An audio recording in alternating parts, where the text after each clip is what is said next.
We're going to present on the AIM program tonight, it's Academic Intervention and Mastery.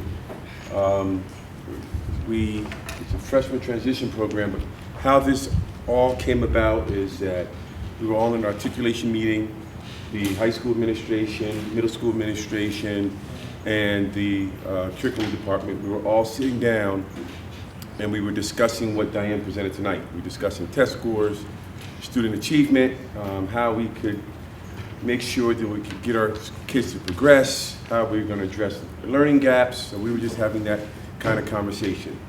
Yeah, the high school, was saying the struggles that they're having with their freshmen, and then we also shared our struggles with our 8th grade students on how we really want them to be prepared starting right off the bat in September to be ready, as well all of our grade levels. But we really feel like, as we talked about doing this program, the AIM program, that we really feel that it will change the culture of even our younger grades, our 6th grade and 7th grade, because they will know the expectation of what is expected in 8th grade, and then of course moving on to high school. Correct, because that was the kind of the dialogue that we were having. Like, how could we progress our kids to have a different mindset to learning and want to be successful in the classroom? Obviously, we have students that already understand the why, but we also have some students who are struggling. And so one of the things we came up with, we have a transition program for kids coming from the middle school to the high school, but it's not attended very well. We have about 15 students, and it was supposed to be for students who are struggling in 8th grade from the middle school and from Lakehurst. And we also have an enrichment program. We do the 5th to 6th grade Stepping Up program, which is a Title I program, which is very well attended. But then we also have our enrichment program, and our enrichment program is for students that had struggled the year before. So this year, actually, we did have a very well attended, which I believe we had about 30 students, which is probably the best attendance we had in a long time. And actually what we are going to be doing is that those are the programs we're going to encourage, so as they move up, especially into the 8th grade, that we know that they're catching up over those summer programs. Correct. Okay, so here is kind of our rationale for coming up with the AIM program. One of the things we want to do, we want to increase our passing rate for freshmen. We want to increase the 8th grade passing rate, so we both have the same problem. We want to support student achievement. We want to enhance our academic culture. I think that's very, very important. That's something that Nancy stressed, and something that I stress when we're all talking about it. And increase our test scores. Just so you know, when the test scores come out, your principals get a call from the superintendent, and we all get called to his office to talk about the test scores. And then, so we're sitting in front of them, and we have to then say why are our test scores the way they are. And so. And what are we planning on? And what do we plan on doing about it? And so that conversation is going to happen pretty soon. You already said we're going to be talking about it next week. But over the I think the summer, we decided to meet and then talk about this and how this program came about, because we want our test scores to go up. Obviously, we want to show people how well our kids do in school. And so we feel like this AIM program could help. So one of the things we had to do was we had to look at our data. And this is a very complex problem that needs a complex solution. This is just one piece. It's like a multi-pronged attack we're going to have to do. But we wanted to look at kids who were not successful in 8th grade. How did they do when they got to 9th grade? And so one thing we started was we looked at our Algebra 1 for the 16-17 school year. Now, there's a lot of columns there because we offer algebra in a lot of different ways. So that first column would be your gen ed students, and your in-class support students would fall in there. And then our replacement students have an A-B model that's semester-based. Then our basic skills students have an A-B model that's semester-based. And then we have our honors. When you look at that, like when you look at the end and it says total students 318, that's because some students take 2 semesters of algebra. So it's not that we had 318 students, but if you have a part A and part B, those enrollments would count twice in that way. So when we were looking at the numbers, we weren't happy with what they were. So our first column, we have a 17% failure rate in the gen ed and in-class support. We want that to improve. Our replacement students are actually doing really well with the AB model. It's working very well for them. We had 0 students fail Part A, and then 1 student fail Part B. Our basic skills was not working as well. But when you look at those numbers, some of those students took Part A twice. So if you fail Part A in the fall, you can't go into Part B. So they may be repeating, so that's why the numbers may not add up when you're looking across. And so you see we had 21% fail Part A and 44% fail Part B. Now, little asterisks, we did have a long-term sub in that Part B, but we still need our kids to pass even when And I that happens. want to interject here. And so, how we came up with the basic skills algebra Part A and Part B is from looking at past test scores and through our assessment committee. And a lot of teachers' input about we need to do something for struggling kids. We need to go a little bit at a slower pace. So with the block, it was a perfect time for us then to go the algebra A and then algebra B. So that's one of the interventions we're trying to use to help our students out. And so when we look across, when we add all of our students who took any form of that, we had a 14% failure rate in Algebra 1. And that's a problem because freshman year sets you up for the rest of your high school career. And if you get off track in freshman year, that can really damage your chances of graduating on time. We did the same thing with the next year, where we compared those scores. So we had 15% that year in the gen ed and in class support. Our replacement, once again, 1 student in 1 semester, 0 in the other semesters. Our basic skills numbers, the Part B got a little better, the Part A got a little worse. And our overall rate was actually 16%, which was a little higher than the year before. So this is a recurring problem that we definitely needed to take a look at. So this is English. English has fewer columns because we don't offer it in all those different formats. But you can see we have 16%, then our replacement was 14%, and our honors was 1 student, so that was 2%. So our overall rate is 13%, so it's a little lower, but still not acceptable. We still want to work on that number. And then in 17-18, we had 16%, 18% in replacement, 0% in honors, and then overall 14%. So we're seeing a trend we don't like, and we're trying to figure out how to fix it. So what we did to look at that is we looked at who failed in 8th grade, and then how did they do when they got to 9th grade? Because you can fail math and English in 8th grade and still come into 9th grade and start in the same tracks as everyone else, the same pathways. So in 8th grade, we identified 16 students who failed math and or English. So we had 9 who failed both, 5 failed math only, and 2 failed English only. When we looked at those same 16 kids the next year, we had 11 failed both, 2 failed math only, 1 failed English only. We did have 2 that passed everything, so it's not set in stone. But you can definitely see the numbers correlate. We don't know if there's a causation, but there's definitely similarities. We also have to look where we receive students who aren't just from the middle school. So we looked at the same trend with Lakehurst and students from other schools. So we found 6 students who failed in 8th grade who came to us from a different school. 2 failed both, 1 failed math only, 3 failed English only. When we look at those students again, 14 failed both, 0 failed math only, 1 English only, and 1 passed everything.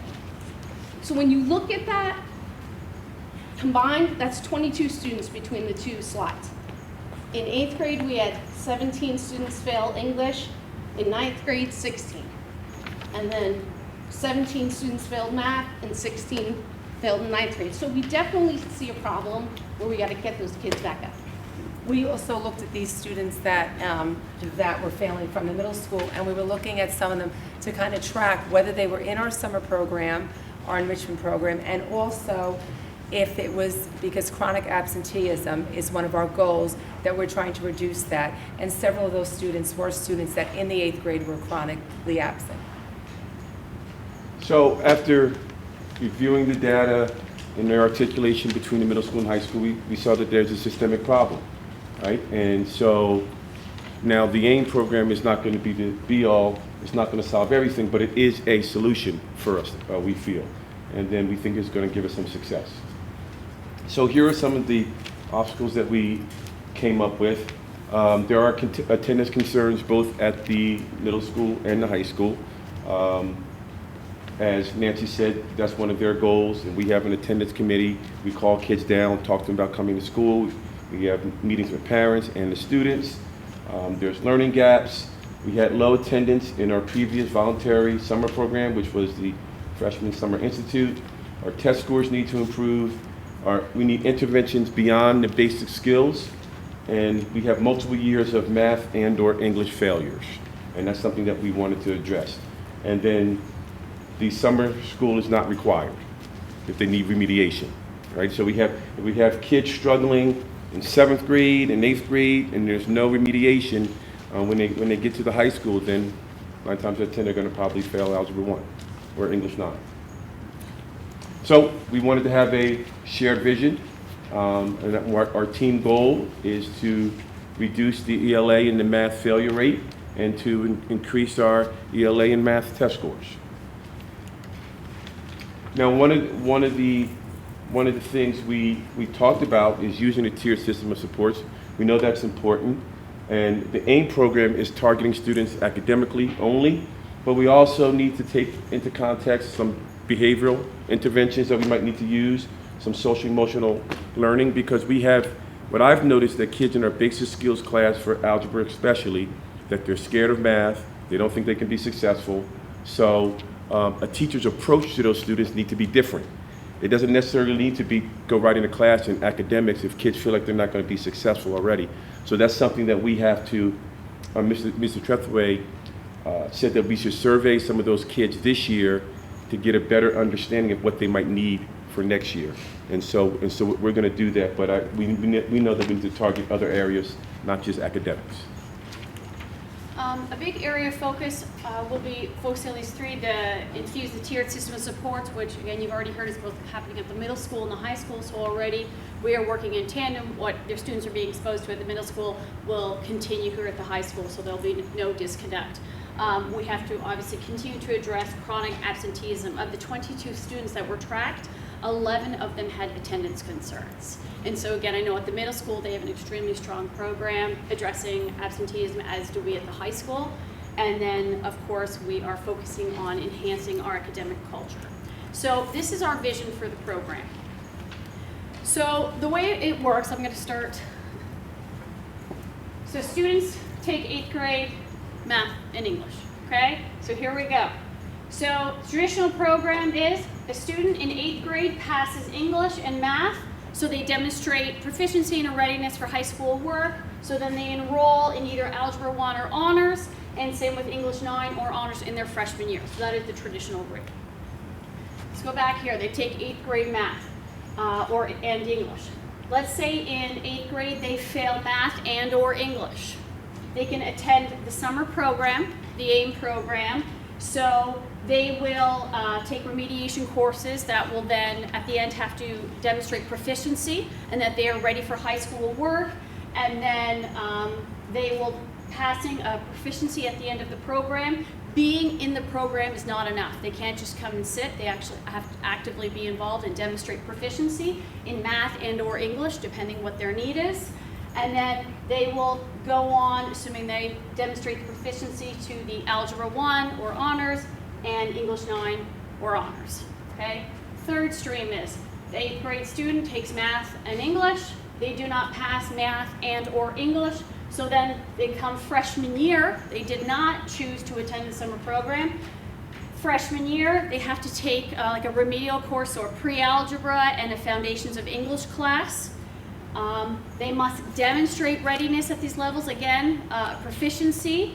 Once they do that in high school, then they will enroll in our English 9 or Honors and Algebra 1 or Honors program as completion for graduation. Now, if a student takes the course at the high school in freshman year, the English or the math class counts as credits, but it does not count towards their graduation requirements. So for math, one would need the 15 credits, English the 20 credits. Again, they would get 5 credits towards graduation, but not their graduation requirements.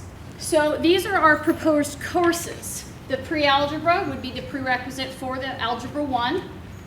Again, as I mentioned, will not count as one of their required courses for graduation, but they will still receive 5 credits. And same with the English, the foundations of English. It will not count as one of their 4 Englishes for high school requirement or graduation requirement, but they still will receive 5 credits, assuming they pass in those areas. Yes. So I think one of the things, this will be a big culture shift for the whole district actually, and for parents, but I think it sends a message that we want our kids to learn, and we're going to support them, but they need to be prepared to get to the high school work, because we're going to be held accountable, and so we just want to make sure those kids have a good baseline to make sure they're successful in school. Well, right now, some of those kids who are struggling in 9th grade, some will be in basic skills.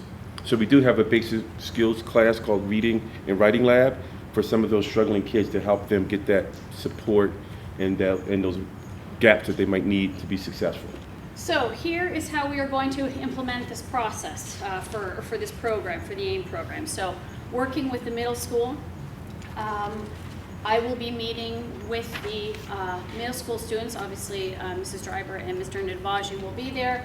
I will be discussing this with our 8th grade class, the entire class, and the expectations coming into high school.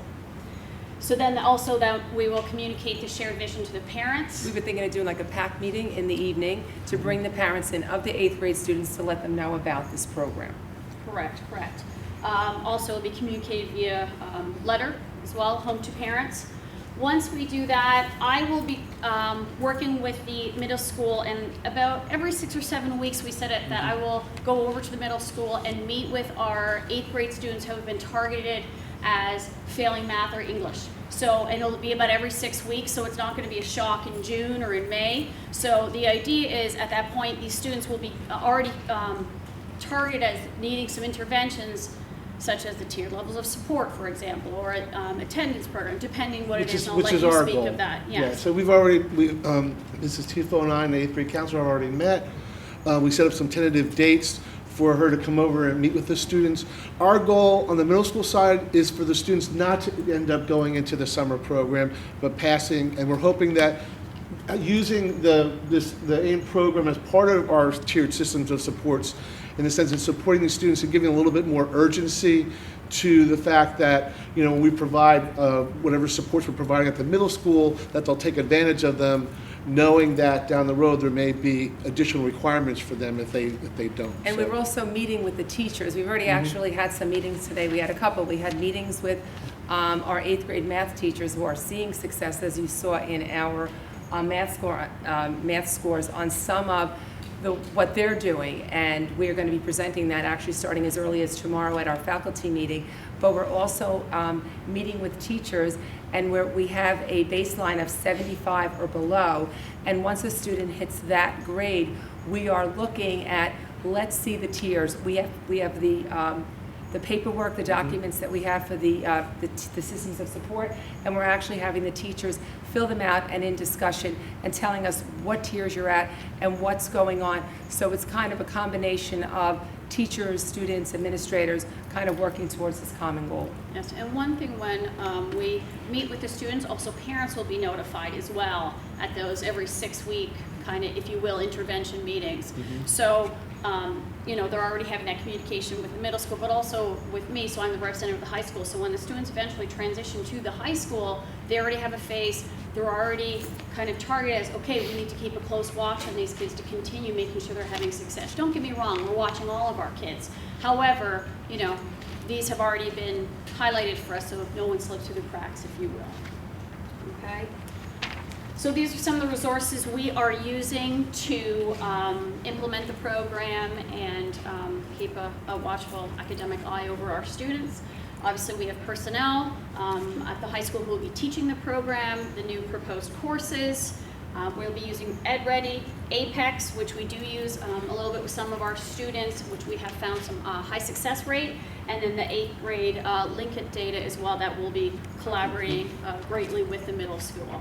So our goal obviously is to close the gap. And again, we're focusing our tiered system supports, our attendance program, Middle school is already actively working 6th through 8th grade, obviously, to monitor.